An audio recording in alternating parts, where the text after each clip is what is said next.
หน่วยพักหากทานสหพันธ์กรรมบาลแขวงจำปาสักสำเร็จกองประชุมใหญ่ครั้งที่10กองประชุมใหญ่ของหน่วยพักหากทานสหพันธ์กรรมบาลแขวงจำปาสักครั้งที่10ได้ไข้ขึ้นในวันที่9 เมษายน 2565อยู่ที่ห้องว่าการแขวงโดยการให้เกียรติเข้าร่วมของสหายนางวาสนาศิริมาคณะประจำภาคแขวง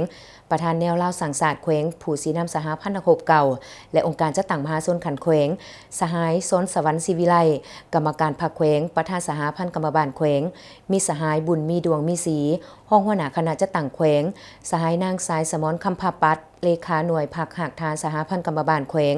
มีสหายในคณะหน่วยพักหากทานพนักงานนภาคกลุ่มโค้งมีบรรดาเลขาห้องเลขาหน่วยพักอ้อมค้างองค์การจัดตั้งมหาชนพร้อมด้วยสมาชิกพรรคภายในหน่วยพักหากทานกรรมบาลเข้าร่วมในกองประชุมสหายนางสายสมรคำภาปัดเลขาหน่วยพักสหพันธ์กรรมบาลแขวงจำปาสักได้กล่าวเปิดกองประชุมอย่างเป็นทางการซึ่งสหายได้กล่าวว่ากองประชุมครั้งนี้สุดที่มีความสำคัญที่สุดซึ่งได้พร้อมกันตีราคาคืนหอบด่านและเลิกเซิงในการจัดตั้งปฏิบัติมติกองประชุมใหญ่ครั้งที่เก่าของหน่วยพักหากทานสหพันธ์กรรมบาลแขวงในระยะ5 ปี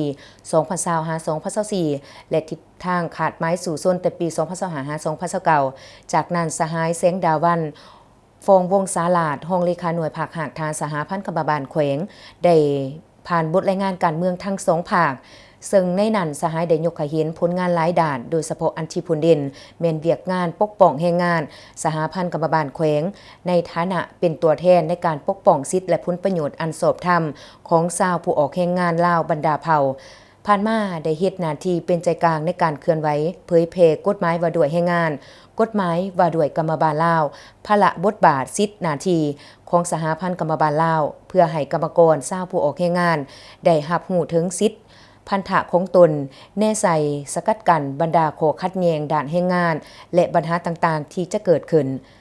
สหายบุญมีดวงมีสีห้องหัวหน้าคณะจัดตั้งแขวงได้ผ่านมาตรฐานเงื่อนไขของผู้ออกสมัครคณะพักหากฐานสุดใหม่